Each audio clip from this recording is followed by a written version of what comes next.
السلام علیکم ورحمۃ اللہ وبرکاتہ۔ ان الحمد للہ والصلاة والسلام علی رسول اللہ صلی اللہ علیہ وآلہ وسلم۔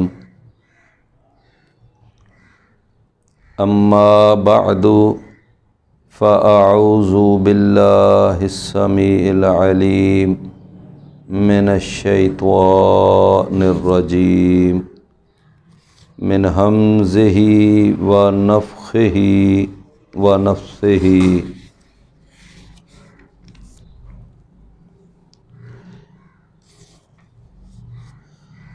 ربما یود الذین کفروا لو کانوا مسلمین۔ آج کا جو ہمارا درس تراویح ہے وہ چونکہ آج 13واں روزہ ہے اور آج رات کو 14ویں تراویح ہوگی، تو 14ویں تراویح کی مناسبت سے آج کا جو ہمارا درس تراویح ہے وہ 14ویں پارے پر مشتمل ہے، اور 14واں پارہ بھی مکمل نہیں بلکہ صرف سورۃ الحجر کے اوپر بات کریں گے انشاءاللہ۔ سورۃ الحجر، اس کی ایک آیت جو ہے یعنی پہلی آیت وہ تو 13ویں پارے میں ہے، اور اس کی باقی تمام آیات وہ 14ویں پارے میں ہیں۔ سورہ الحجر، اس کا نام کیوں ہے الحجر؟ الحجر یہ اس علاقے کا نام ہے جہاں جناب صالح علیہ السلام کی قوم آباد تھی، اور اس قوم کا نام قوم سمود ہے، اور یہ الحجر اس علاقے کا نام ہے جہاں پر یہ لوگ رہتے تھے۔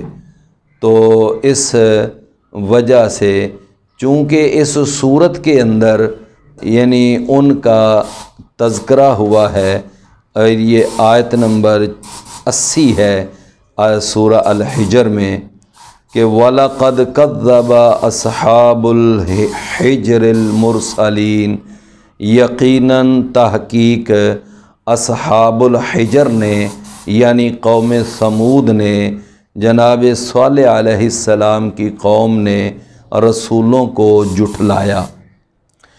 تو یہ چونکہ اصحاب الحجر کا اس صورت میں تذکرہ ہے، اس وجہ سے اس صورت کا نام ہے الحجر۔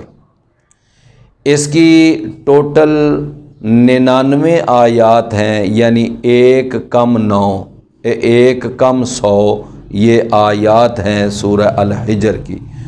سورہ الحجر کے اندر زیادہ تر جو یعنی کہ مسائل بیان ہوئے ہیں وہ عقیدے کے حوالے سے ہیں۔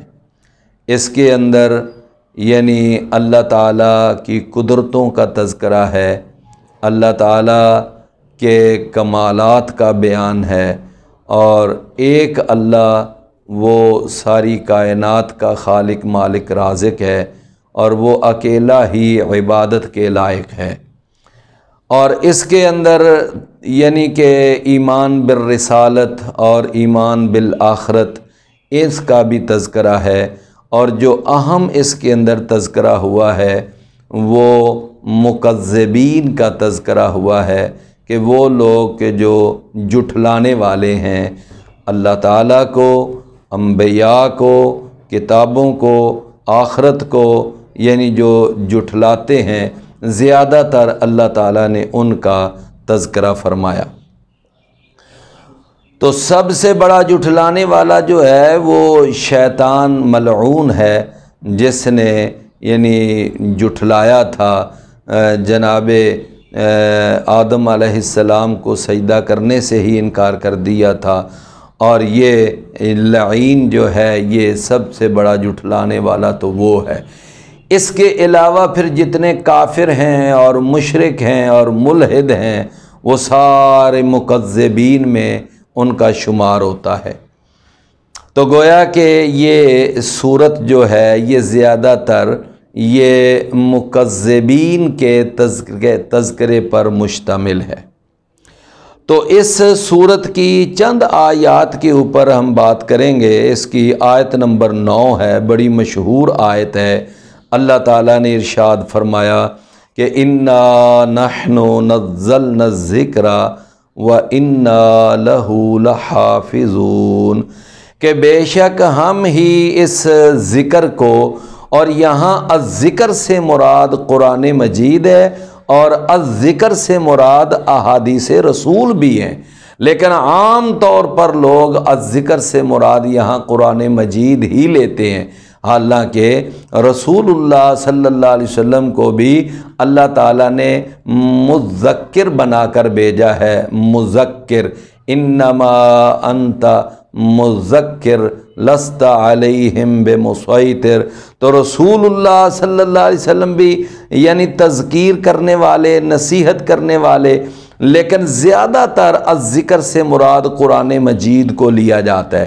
اس میں کوئی شک نہیں ہے، جس طرح اللہ تعالیٰ نے قرآن کو محفوظ رکھا ہے، اسی طرح رسول اللہ صلی اللہ علیہ وسلم کی جو صحیح احادیث ہیں وہ بھی اللہ کے فضل سے محفوظ ہیں، اور یہ اسلام اور یہ دین اسلام یہ محفوظ شکل میں اب بھی ہے، اور قیامت تک انشاءاللہ یہ محفوظ شکل میں ہی رہے گا۔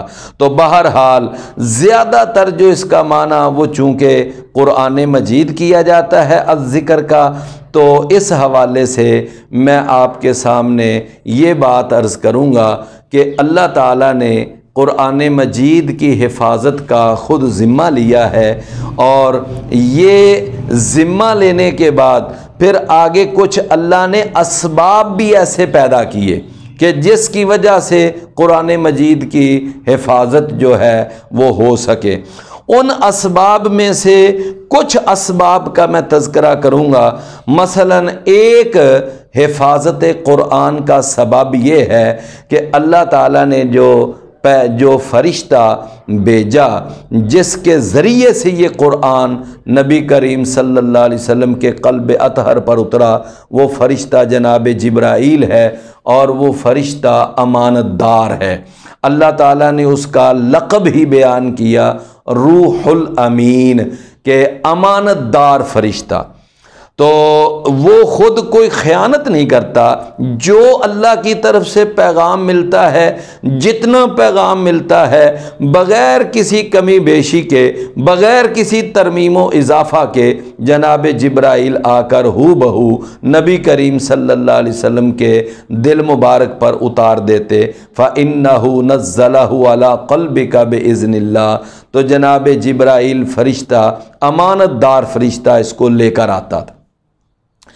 دوسرا اس کی حفاظت کا سبب یہ بنایا کہ رسول اللہ صلی اللہ علیہ وسلم کے دل مبارک پر اس قرآن کا نزول ہوتا، اور نبی کریم صلی اللہ علیہ وسلم کو اللہ نے اتنا کمال کا حافظہ دے دیا تھا، اتنا کمال کا حافظہ کہ کئی صورتیں اور کئی آیتیں بعض اوقات جناب جبرائیل نبی صلی اللہ علیہ وسلم کو سنا کر جاتے، اور کمال کا حافظہ تھا کہ جناب جبرائیل سنا کر جاتے، اور وہ سارے کا سارا قرآن کا حصہ، وہ ساری آیتیں، وہ ساری صورتیں نبی صلی اللہ علیہ وسلم کو ازبر یاد ہو جاتی، ان میں سے کوئی ایک آیت بھی نبی صلی اللہ علیہ وسلم کو نہیں بھولتی تھی۔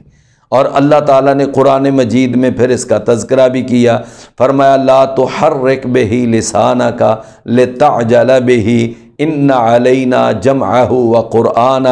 نبی صلی اللہ علیہ وسلم ساتھ ساتھ تیز قرآن پڑھتے تھے کہ کہیں بھول نہ جائے، تو اللہ تعالیٰ نے فرمایا کہ اے نبی پریشان نہ ہو، ہم یہ قرآن آپ کو بھولنے نہیں دیں گے، اور یہ پورے کا پورا قرآن آپ کو انشاءاللہ یاد کروا دیا جائے گا، اور یہ سارا قرآن آپ کے دل کے اندر اللہ محفوظ کر دے گا۔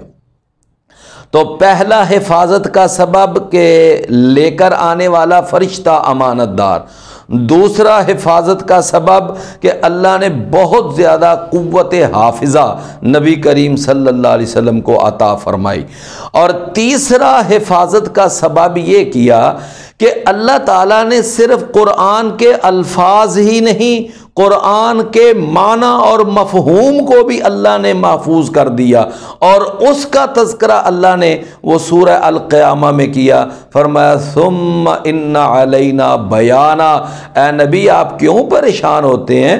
ہمارا فرشتہ آپ کو قرآن سنا کے جاتا ہے تو آپ ساتھ ساتھ نہ پڑھا کریں تیز تیز، ہم آپ کے سینے میں اس کو محفوظ کریں گے، اور صرف قرآن کے الفاظ ہی نہیں، فرمایا ثم ان علینا بیانا، پھر اس کا بیان بھی ہمارے ذمے ہے، اس کی وضاحت بھی ہمارے ذمے ہے، اس کی تفسیر بھی ہمارے ذمے ہے، اس کا مطلب اور مفہوم بھی ہمارے ذمے ہے۔ تو گویا قرآن اپنے الفاظ کے اعتبار سے بھی محفوظ ہے اور اپنے معنی اور مفہوم کے اعتبار سے بھی محفوظ ہے۔ رسول اللہ صلی اللہ علیہ وسلم کی احادیث قرآن مجید کی بہترین تفسیر ہیں، لہٰذا آپ کی تمام صحیح احادیث آج بھی اللہ کے فضل و کرم سے محفوظ ہے۔ اس کی حفاظت کا چوتھا سبب یہ ہوا کہ وہ ایک معاشرہ جو جاہلیت کا معاشرہ تھا، اور ان کے بارے میں خود قرآن نے امیین کا لفظ بولا ہے۔ فرمایا لقد هو الذی بعث فی الامیین رسولا، وہ امیین کا معاشرہ، ان پڑھوں کا معاشرہ، اس معاشرے کے اندر اللہ تعالیٰ نے نبی صلی اللہ علیہ وسلم کو کتنے ہی کاتب مہیا کر دیے۔ جب بھی قرآن نازل ہوتا تو کوئی نہ کوئی کاتب آپ کو اس وقت میسر آ جاتا، دستیاب ہوتا، آپ فوراً اس سے قرآن لکھوا لیا کرتے تھے۔ تو گویا کہ یہ ایک چوتھا سبب کہ قرآن فوری طور پر لکھوا بھی لیا جاتا تھا اور اس کو باقاعدہ تحریر کروا لیا جاتا۔ مشہور محاورہ ہے العلم صید والکتابۃ قید، کہ علم ایک شکار ہوتا ہے اور لکھ لینے سے وہ شکار قید ہو جاتا ہے۔ تو گویا کہ یہ ایک چوتھا سبب۔ پانچواں اس کی حفاظت کا سبب اللہ نے یہ بیان کیا کہ یہ قرآن صرف اور صرف لکھی ہوئی شکل میں کتابوں میں ہی نہیں، بلکہ بل ہوا آیات بینات فی صدور الذین اوتوا العلم، اللہ تعالیٰ نے اس قرآن کو لوگوں کے سینوں کے اندر بھی محفوظ کر دیا۔ لوگوں کے سین آج دیکھ لیں، لاکھوں نہیں کروڑوں کی تعداد میں دنیا کے اندر حفاظ قرآن موجود ہیں، اور یہ قرآن لوگوں کے سینوں کے اندر بھی محفوظ ہے، لہٰذا اللہ نے اس کا حفظ آسان کر دیا۔ آج گلی گلی کے اندر، محلوں کے اندر حفظ القرآن کے مدارس وہ الحمدللہ کام کر رہے ہیں، اور روز بروز لاکھوں کے حساب سے حفاظ قرآن اللہ کے فضل سے پیدا ہو رہے ہیں پوری دنیا کے اندر۔ تو گویا کہ یہ حفاظت قرآن کا پانچواں سبب۔ چھٹا سبب اللہ نے اسے کی حفاظت کا یہ پیدا کیا کہ اللہ تعالیٰ نے نبی کریم صلی اللہ علیہ وسلم کو ایسی جماعت مہیا کر دی کہ جس نے اس قرآن پر پورا عمل کر کے لوگوں کے سامنے ایک سیمپل پیش کر دیا، یعنی اس قرآن کی عملی شکل صحابہ کرام کی شکل میں ہمیں نظر آتی ہے، اور اللہ نے صحابہ کرام کے ایمان کو اور ان کے عمل کو قیامت تک کے لیے کسوٹی بنا دیا۔ فرمایا فَإِنْ آمَنُوا بِمِثْلِ مَا آمَنْتُمْ بِهِ فَقَدِ اهْتَدَوْا وَإِنْ تَوَلَّوْا فَإِنَّمَا هُمْ فی شقاق، کہ اگر یہ اس طرح کا ایمان لائیں گے جس طرح کا صحابہ ایمان لائے، جس طرح کا ابو بکر و عمر ایمان لائے، جناب عثمان و علی ایمان لائے، طلحہ اور زبیر ایمان لائے، اگر اس طرح کا ایمان لائیں گے اللہ کے ہاں پھر ان کا ایمان معتبر ہے۔ اور پھر ایک جگہ پہ اللہ نے فرمایا وَمَن يُشَاقِقِ الرَّسُولَ مِن بَعْدِ مَا تَبَيَّنَ لَهُ الْهُدَى وَيَتَّبِعْ غَيْرَ سَبِيلِ الْمُؤْمِنِينَ نُوَلِّهِ مَا تَوَلَّى وَنُصْلِهِ جَهَنَّمَ، کہ جو آدمی رسول اللہ صلی اللہ علیہ وسلم کی مخالفت کرتا ہے اور مومنوں کا راستہ چھوڑ کر کسی اور راستے پہ چلنے کی کوشش کرتا ہے، اس وقت مومن کون تھے جب یہ قرآن نازل ہو رہا تھا؟ صحابہ کرام ہی تو اس وقت مومنین تھے، لہٰذا صحابہ کرام کا عمل، ان کا عقیدہ ہمارے لیے ایک عملی شکل میں سامنے ہے۔ تو یہ بھی حفاظت قرآن کا ایک اللہ نے انتظام کیا۔ تو یہ 6 انتظامات حفاظت قرآن کے میں نے عرض کیے ہیں۔ پہلا انتظام جناب جبرائیل فرشتہ امانت دار جو لے کر آتا تھا۔ دوسرا انتظام اللہ نے نبی صلی اللہ علیہ وسلم کو بہت زیادہ قوت حافظہ اللہ تعالیٰ نے عطا فرمائی۔ تیسرا حفاظت کا انتظام اللہ نے یہ کیا کہ اس قرآن مجید کے باقاعدہ معنی اور مفہوم کو بھی اللہ نے محفوظ کر دیا۔ چوتھا حفاظت کا انتظام اللہ نے اس جاہلی معاشرے کے اندر، امیین کی سوسائٹی کے اندر اللہ تعالیٰ نے کتنے سارے کاتبین وحی آپ کو مہیا کر دیے۔ اور پانچواں اللہ تعالیٰ نے ایک ایسی جماعت نبی صلی اللہ علیہ وسلم کو دے دی کہ جس نے قرآن پر عمل کر کے اس کو رہتی دنیا تک محفوظ بنا دیا۔ تو گویا کہ یہ قرآن کی حفاظت کے 5 اسباب ہیں۔ اللہ تعالیٰ نے پھر اس صورت کے اندر آگے ارشاد فرمایا کہ یہ قرآن مجید جو ہے یہ اللہ تعالیٰ نے فرمایا وَلَقَدْ خَلَقْنَا الْإِنسَانَ مِنْ صَلْصَالٍ، ہم نے انسان کو پیدا کیا ہے من صلصال من حمأ مسنون، ہم نے اس انسان کو ایک ایسی پکی مٹی سے پیدا کیا جو پکی مٹی جو تھی وہ ایک بدبودار مٹی کے بعد یعنی کہ سامنے آئی۔ انسان کی پیدائش کے اللہ تعالیٰ نے قرآن میں کتنی جگہ تذکرے کیے ہیں۔ ایک جگہ پر اللہ نے ارشاد فرمایا ہم نے انسان کو تراب سے پیدا کیا، پھر ایک جگہ فرمایا ہم نے طین سے پیدا کیا، پھر ایک جگہ فرمایا حمأ مسنون سے پیدا کیا، پھر ایک جگہ فرمایا کہ ہم نے یعنی صلصال کالفخار سے پیدا کیا۔ مطلب کیا ہے کہ مٹی جب سوکھی ہوتی ہے تو اس کو تراب کہتے ہیں، جب اس میں پانی ڈال کر مکس کر لیا جائے گارا بن جائے تو وہ الطین بن جاتی ہے، جب کچھ دیر پانی پڑا رہے تو اس میں ایک ہمک سی پیدا ہو جاتی ہے اور چکناہٹ آ جاتی ہے، اس کو حمأ مسنون کہتے ہیں۔ اور جب اس کو بعد میں سکھا لیا جائے، چیکنی مٹی جب سوکھ جائے تو وہ صلصال بن جاتی ہے، اور اس کے بعد اگر اس کو آگ پہ پکا لیا جائے تو وہ یعنی فخار کی شکل اختیار کر جاتی ہے۔ چونکہ یہ سارے مراحل جو ہیں مٹی کے اوپر آ جاتے ہیں، اللہ تعالیٰ نے ان سارے مراحل کو ہی بیان کیا۔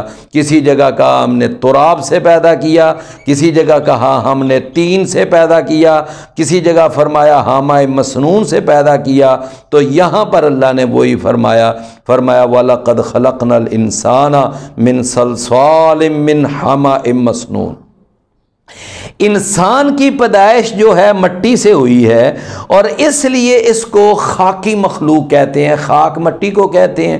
اور جنوں کی جو پیدائش ہے وہ آگ سے ہوئی ہے۔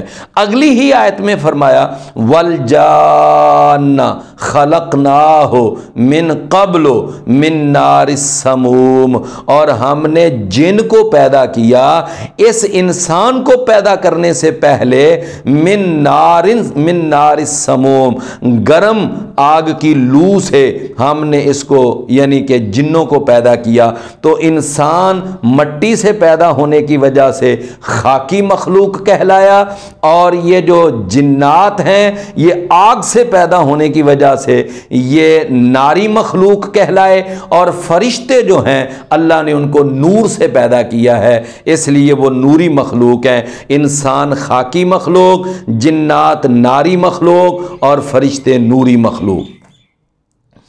فرمایا کہ والجان خلقناہ، آگے پھر اللہ تعالیٰ نے جناب آدم علیہ السلام کی پیدائش کا کچھ تذکرہ کیا۔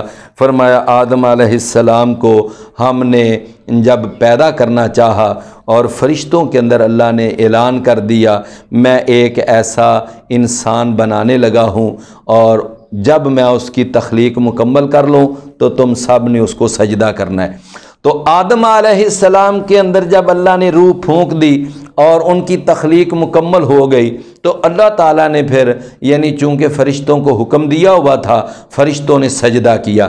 یہ جو آدم علیہ السلام کو فرشتوں نے سجدہ کیا تھا اور ابلیس نے سجدہ کرنے سے انکار کر دیا تھا، یہ سجدہ عبادت والا سجدہ نہیں تھا۔ ایک سجدہ عبادت کا سجدہ ہوتا ہے، جیسا کہ ہم نماز پڑھتے ہیں، نماز کے اندر قیام ہے، رکوع ہے، سجدہ ہے، تشہد ہے، یہ سجدہ جو ہے یہ عبادت ہے، اور عبادت جو ہے وہ اللہ کے سوا کسی کے لیے جائز نہیں۔ ہم اپنی نمازوں میں یہ کہتے ہیں ایاک نعبد و ایاک نستعین، یا اللہ صرف تیری ہی ہم عبادت کرتے ہیں اور صرف تجھ سے ہی ہم مدد مانگتے ہیں۔ تو اللہ کے سوا تو عبادت کسی کے لیے جائز نہیں، اور اس عبادت کے لیے ہی تو اللہ نے کتابیں نازل کی اور انبیاء کو دنیا میں بھیجا۔ تو اللہ تعالیٰ خود یہ کیسے حکم دے سکتا ہے کہ عبادت کا سجدہ تم آدم کو کرو؟ نہیں، بلکہ وہ سجدہ عبادت نہیں تھا، وہ تعظیمی سجدہ تھا، اور یہ تعظیمی سجدہ، احترام کا سجدہ، یہ پہلی کچھ شریعتوں میں جائز تھا۔ جناب یوسف علیہ السلام کی شریعت میں بھی جائز تھا، آدم علیہ السلام کی شریعت میں بھی جائز تھا، لیکن اللہ تعالیٰ نے اس سجدے کو امت محمد کے لیے حرام قرار دے دیا۔ اب امت محمد کے لیے یہ عبادت کا سجدہ تو ہر شریعت میں حرام تھا، یہ احترام کا سجدہ بھی اور تعظیم کا سجدہ بھی اللہ نے حرام قرار دے دیا۔ سجدہ تو پھر سجدہ ہوتا ہے، قیام تعظیمی بھی اسلام کے لیے اندر جائز نہیں کہ تم کسی کے احترام میں یوں بیٹھے بیٹھے کھڑے ہو جاؤ، تو یہ قیام تعظیمی جو ہے اسلام تو اس کی بھی اجازت نہیں دیتا۔ رسول اللہ صلی اللہ علیہ وسلم کو ایک دفعہ صحابہ نے عرض کیا اللہ کے رسول اگر آپ اجازت دیں تو ہم آپ کو سجدہ کر لیا کریں۔ ہم نے دیکھا مرزبان وہ جو یمن کا بادشاہ ہے، لوگ وہاں اپنے بادشاہ کو سجدہ کرتے ہیں، آپ تو پھر ہمارے پیر و مرشد ہیں، ہادی و رہنما ہیں، پیشوا مقتدا ہیں، ہمارے دلوں کی دھڑکن اور ہمارے دل کا قرار ہیں، تو ہم آپ کو سجدہ کر لیا کریں۔ رسول اللہ صلی اللہ علیہ وسلم نے فرمایا کہ اسجد اللہ، صرف ایک اللہ کو سجدہ کیا کرو، اللہ کے سوا سجدہ کسی کے لیے جائز نہیں۔ اور اگر میری امت میں یہ سجدہ تعظیمی جائز ہوتا تو میں اپنی امت کی عورتوں کو حکم دیتا کہ وہ اپنے خامدوں کو سجدہ کیا کریں۔ تو گویا کہ آدم علیہ السلام کو جو سجدہ اللہ نے کرنے کا حکم دیا تھا نا فرشتوں کو، وہ سجدہ تعظیمی تھا۔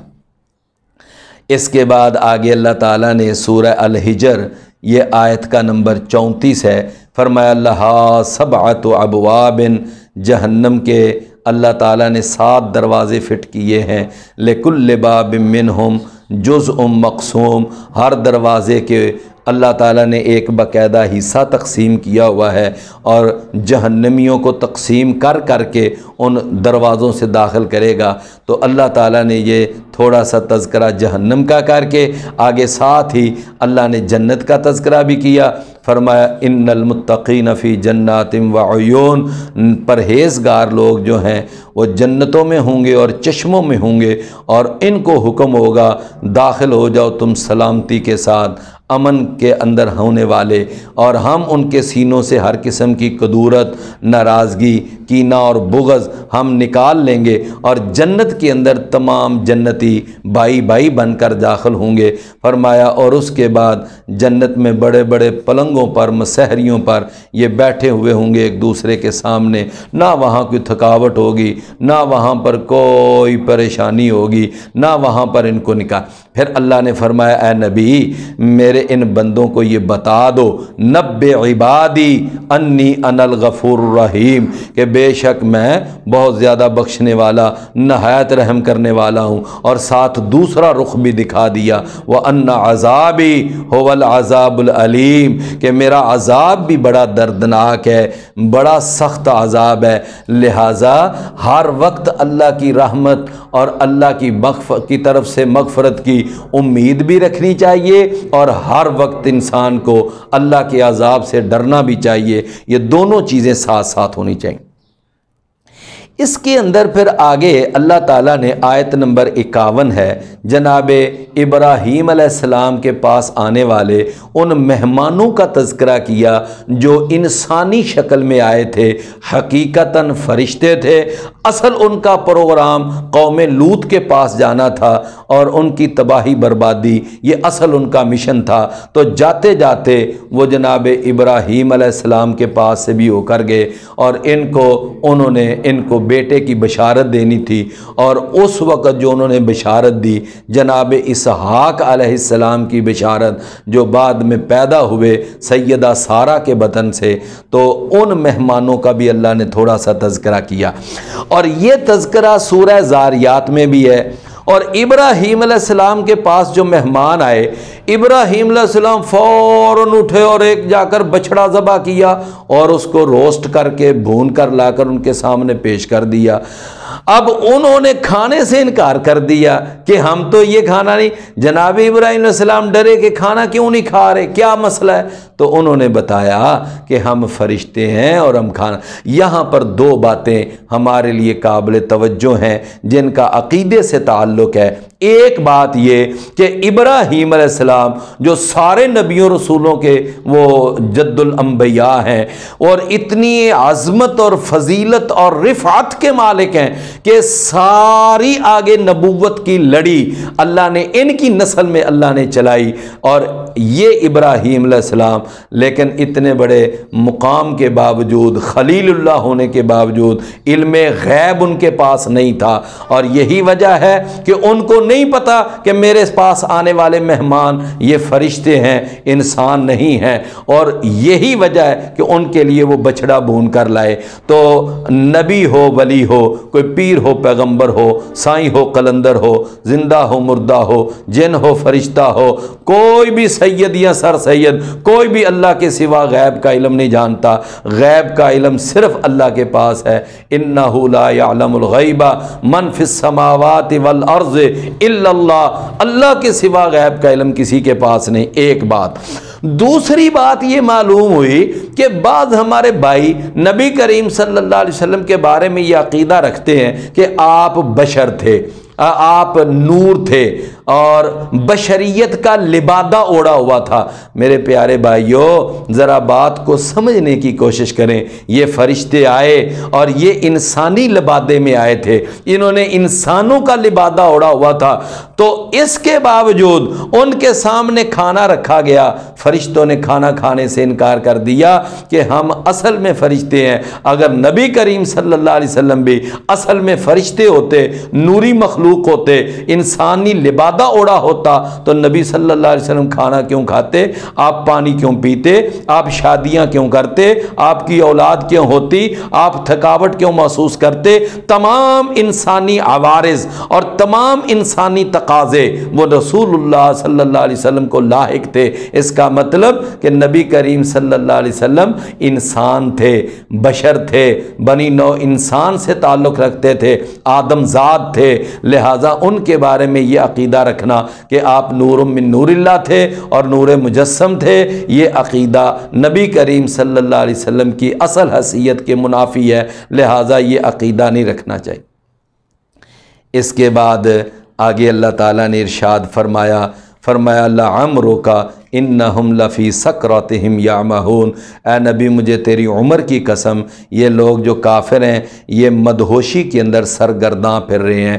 نبی کریم صلی اللہ علیہ وسلم کی سیرت، آپ کی عمر مبارک اتنی صاف اور شفاف ہے اور اس قدر طاہر اور مطہر ہے، اتنی منزہ اور پاکیزہ ہے کہ اللہ تعالیٰ نے نبی کریم صلی اللہ علیہ وسلم کی ساری عمر کی قسم اٹھائی کہ اے نبی مجھے آپ کی وہ عمر کی قسم ہے، اس میں راتیں بھی آ گئیں، دن بھی آ گئے، صبح بھی آ گئیں، شامیں بھی آ گئیں، خلوتیں بھی آ گئیں، جلوتیں بھی آ گئیں۔ آپ کی ساری دعوتی جہادی زندگی، ساری زندگی اس میں، بچپن، جوانی، بڑھاپا، اللہ تعالیٰ نے ساری عمر کی قسم اٹھائی ہے رسول اللہ صلی اللہ علیہ وسلم کی۔ یعنی اللہ تعالیٰ کو نبی سے اتنی محبت ہے کہ اللہ تعالیٰ آپ کی عمر کی قسم اٹھا کے کہتا ہے کہ اے نبی مجھے تیری عمر کی قسم ہے، مجھے تیری عمر کی قسم ہے کہ یہ سارے لوگ اپنی اپنی مدہوشی میں سرگرداں پھر رہے۔ اس کے بعد آگے وہی آیت ہے، 80 نمبر آیت ہے، اور اللہ تعالیٰ نے اس میں فرمایا کہ یہ جو اصحاب الحجر ہیں، یعنی قوم صالح، قوم سمود، انہوں نے اپنے نبی کی بات کو جھٹلایا، رسولوں کو جھٹلایا۔ ایک نبی کو جھٹلانا سارے رسولوں کو جھٹلانے کے مترادف ہے، لہٰذا وہ سارے رسولوں کو جھٹلایا انہوں نے، اصحاب الحجر نے، اور اللہ تعالیٰ کا پھر ان پر عذاب آیا۔ ایک بہت بڑی چیخ ماری جناب جبرائیل نے، اور ایک زلزلہ آیا جس کے ساتھ ان کے دل پھٹ گئے اور یہ تباہ و برباد ہو گئے۔ اللہ تعالیٰ نے فرمایا ہم نے ان کی بڑی بڑی بستیوں کو ایسے تباہ کر کے رکھ دیا جیسے یہ پہلے کبھی یہاں آباد ہی نہ تھے۔ تو یہ اصحاب الحجر کی بستی۔ اس کے بعد آگے اللہ تعالیٰ نے اسی صورت کے اندر 87 نمبر آیت میں ارشاد فرمایا وَلَقَدْ آتَيْنَاكَ سَبْعًا مِّنَ الْمَثَانِي وَالْقُرْآنَ الْعَظِيمِ، اے نبی ہم نے آپ کو وہ 7 آیتیں عطا کی ہیں جو بار بار پڑھی جاتی ہیں، اور قرآن عظیم ہم نے آپ کو دیا ہے، اور یہ اس سے مراد سورۃ الفاتحہ ہے۔ رسول اللہ صلی اللہ علیہ وسلم نے ایک دفعہ ارشاد فرمایا، اللہ کے رسول فرماتے ہیں کہ اللہ تعالیٰ نے مجھے جو 7 من المثانی دی ہے اور قرآن عظیم، وہ یہی سورۃ الفاتحہ ہے۔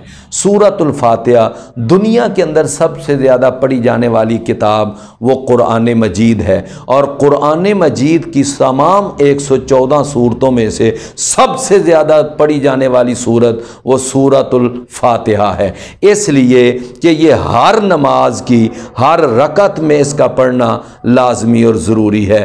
رسول اللہ صلی اللہ علیہ وسلم نے فرمایا کہ لا صلاۃ لمن لم یقرأ بفاتحۃ الکتاب، اس آدمی کی نماز نہیں ہے جو آدمی اپنی نماز کے اندر سورۃ الفاتحہ نہیں پڑھتا۔ لہٰذا نماز جو ہے وہ امام کی ہو یا مقتدی کی ہو، مسافر کی ہو یا مقیم کی ہو، بیمار کی ہو یا تندرست کی ہو، مرد کی ہو یا عورت کی ہو، نماز فرض ہو یا نفل ہو، نماز استسقاء ہو یا نماز کسوف ہو، نماز عید ہو یا نماز جنازہ ہو، کوئی نماز بھی بغیر سورہ فاتحہ کے نہیں ہوتی۔ ہمارے بعض بھائی جو ہیں وہ سورۃ الفاتحہ نماز جنازہ میں پڑھتے ہی نہیں، اور اللہ تعالیٰ ہمارے حال پہ رحم فرمائے، اور اللہ ہمارے ان بھائیوں کو ہدایت دے کہ ان کے ہاں سورہ فاتحہ نماز جنازہ کا حصہ ہی نہیں ہے۔ اور رسول اللہ صلی اللہ علیہ وسلم فرماتے ہیں کہ کوئی نماز اللہ کے ہاں قبول نہیں ہوتی جب تک اس میں سورہ فاتحہ نہ پڑھی جائے۔ امام اور مقتدی سب کے لیے سورہ فاتحہ پڑھنا ضروری ہے، لہٰذا رسول اللہ صلی اللہ علیہ وسلم نے اس سورہ فاتحہ کے بارے میں یہ فرمایا کہ ہر نمازی کو ہر نماز اور ہر نماز کی ہر رکعت میں اس سورہ فاتحہ کو پڑھنا لازم ہے۔ یہی وجہ ہے کہ یہ 7 آیتیں بار بار دہرائی جاتی ہیں، بار بار دہرائی جاتی ہیں۔ اور رسول اللہ صلی اللہ علیہ وسلم نے ایک دفعہ اپنے ایک صحابی سے کہا تھا، فرمایا تھا کہ میں تجھے قرآن کی سب سے عظیم سورت نہ سکھاؤں؟ تو انہوں نے کہا جی اللہ کے رسول سکھائیں۔ آپ نے وہ سورہ فاتحہ ان کو سنائی۔ جناب ابو سعید بن معلیٰ رضی اللہ عنہ تو انہوں نے کوئی خاص توجہ نہ دی کہ چھوٹی سی تو صورت ہے۔ آپ نے پھر بازو پکڑ کے کھینچا، توجہ دلائی، فرمایا کہ تم میری بات پہ توجہ نہیں دے رہے، تم سمجھ رہے ہو یہ چھوٹی سی صورت ہے، یہ چھوٹی سی صورت ہے، لیکن مجھے اس ذات کی قسم ہے جس کے ہاتھ میں محمد کی جان ہے، اس جیسی صورت نہ تورات میں نازل نازل ہوئی، نہ انجیل میں نازل ہوئی، نہ زبور میں نازل ہوئی، اور نہ قرآن میں ہی کوئی اور سورت اس سورت کے ہم پلہ ہے۔ لہٰذا یہ سب سے عظیم سورت ہے سورۃ الفاتحہ، اور اس کو اللہ نے سبع من المثانی کا 7 آیتیں جو بار بار دہرائی جاتی ہیں، اور یہ قرآن عظیم۔ اس کے اندر پھر آیت نمبر 95 ہے، فرمایا انا کفیناک المستہزئین، بے شک ہم کافی ہیں آپ کے لیے ان سارے مذاق اڑانے والوں کی طرف سے۔ اے نبی آپ پریشان نہ ہو۔ نبی صلی اللہ علیہ وسلم کا مذاق اڑایا تھا نا ابو جہل نے اور ابو لہب نے، مشرکین مکہ نے، اللہ نے پھر ان کا ناطقہ بند کیا۔ رسول اللہ صلی اللہ علیہ وسلم کا مذاق اڑایا کرتے تھے کفار مکہ اور اس وقت کے یعنی یہود و نصارہ۔ تو اللہ تعالیٰ نے جس طرح ان سارے مذاق اڑانے والوں کا ناطقہ بند کیا اور اللہ تعالیٰ ان کے لیے کافی ہو گیا، آج بھی دنیا کے اندر نبی کریم صلی اللہ علیہ وسلم کا مذاق اڑایا جاتا ہے، کبھی نعوذ باللہ آپ کو دہشت گرد کہہ کر، کبھی آپ کے خاکے بنا کر، کبھی کارٹون بنا کر مذاق اڑایا جاتا ہے۔ تو یہ ایک بہت بڑی نازیبا حرکت ہے۔ تو اللہ جس طرح ان پہلے کافروں کے لیے کافی ہو گیا، اسی طرح اللہ ان موجودہ کافروں کے لیے بھی کافی ہو جائے گا۔ آپ دیکھ لیں کہ اللہ تعالیٰ کی طرف سے مختلف شکلوں میں پکڑ وہ آتی ہی رہتی ہے۔ یہ مطلب ہے کہ اللہ تعالیٰ ان کافروں کو جھٹکے دیتا رہتا ہے۔ اس سورت کی آخری آیت ہے، آیت نمبر 99 اللہ نے فرمایا وَاعْبُدْ رَبَّكَ حَتَّى يَأْتِيَكَ الْيَقِينُ، اے میرے نبی اپنے رب کی عبادت کرتا رہ یہاں تک کہ تجھے یقین آ جائے، یعنی یقین سے مراد موت آ جائے، کیونکہ موت ایک یقینی امر ہے، اس لیے فرمایا یہاں تک کہ آپ کو موت آ جائے۔ تو نبی کریم صلی اللہ علیہ وسلم بھی اللہ کی عبادت کرنے کے پابند ہیں اور مکلف ہیں، جس طرح باقی ساری دنیا اللہ کی عبادت کرنے کی مکلف اور پابند ہے، اسی طرح نبی صلی اللہ علیہ وسلم بھی اس بات کے پابند ہیں کہ وہ اللہ کی عبادت کریں۔ اللہ تعالی ہمیں یہ سمجھنے کی توفیق عطا فرمائے۔